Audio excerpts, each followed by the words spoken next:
വെങ്കിടങ്ങ് സെന്ററിലെ technical studio സ്ഥാപന ഉടമ അസീസ് പഴയ ഇലക്ട്രോണിക് സാധനങ്ങൾ സൂക്ഷിക്കുന്നത് തന്റെ ഹോബിയായി മാറ്റിയിരിക്കുകയാണ്.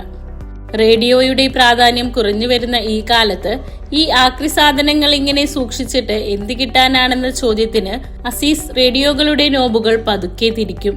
സ്റ്റേഷനുകൾ മാറുമ്പോൾ ഉണ്ടാകുന്ന ആ ഘർഷണ ശബ്ദം പോലും അദ്ദേഹത്തിന് സംഗീതമായിരുന്നു. ഇതൊന്നും ആക്രിയല്ല, ഇതെന്റെ ഹോബിയാണെന്ന് അസീസ് ചിരിച്ചുകൊണ്ട് പറയും. എനിക്ക് ഈ പാട്ടുകളോട് വളരെ ഇഷ്ടമാണ്. അതുപോലെ തന്നെ ടേപ്പ് റെക്കോർഡുകൾ, പഴയ ഡക്ക്, അതുപോലെ തന്നെ ഓഡിയോ കാസറ്റുകൾ, CD-കൾ, അതിൻ്റെ ഒക്കെ ഒരുപാട് ശേഖരങ്ങൾ എൻ്റെ കയ്യിലുണ്ട്. അത് കളക്ട് ചെയ്യുന്നതാണ് എൻ്റെ ഒരു ഹോബിയാണ്. അത് എനിക്ക് വളരെ ഇഷ്ടമാണ്. നമ്മളുടെ കാലഘട്ടത്തിലത്തെ 80-90 കാലഘട്ടത്തിലൊക്കെ പാട്ടുകൾ തന്നെ നമുക്കറിയാലോ. ഏത് പടം ഇറങ്ങിയാലും അതിലെ പാട്ടുകളൊക്കെ ഹിറ്റായിരിക്കും. അത് വാങ്ങാൻ നമ്മളിങ്ങനെ തയ്യാറായിട്ടിരിക്കും. ആ ഒരു കാലഘട്ടം അങ്ങനെയാണ്. ഇപ്പോൾ നമ്മൾ ഡിജിറ്റലിലേക്ക് എത്തി. അപ്പോൾ അതിൻ്റെ ഒരുപാട് ശേഖരങ്ങൾ ഇങ്ങനെ ഉണ്ട് എൻ്റെ കയ്യിൽ. പിന്നെ എവിടെ നിന്ന് കിട്ടിയാലും കളക്ട് ചെയ്യും. പിന്നെ എന്നെ ഒരുപാട് എന്നെ അറിയുന്ന സുഹൃത്തുക്കളൊക്കെ എനിക്ക് തരാറുണ്ട് അങ്ങനത്തെ സെറ്റുകളും കാസറ്റ് CD-കളൊക്കെ.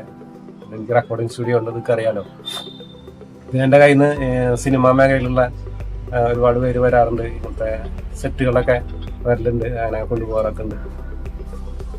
അസീസിന്റെ കയ്യിൽ 100-ലധികം പഴയ റേഡിയോകളുണ്ട്. 1970 മുതൽ 2026 വരെയുള്ള റേഡിയോകളാണവ. സിനിമകളിലേക്ക് അദ്ദേഹത്തിന്റെ റേഡിയോ ഷൂട്ടിംഗ് ആവശ്യക്കാർ കൊണ്ടുപോകാറുണ്ട്.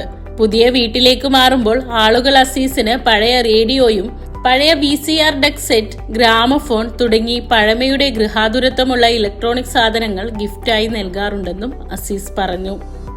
അതുകൊണ്ട് ഇദ്ദേഹത്തിന്റെ കട തന്നെ പഴയ ഇലക്ട്രോണിക് സാധനങ്ങൾ കൊണ്ട് നിറഞ്ഞിരിക്കുകയാണ്.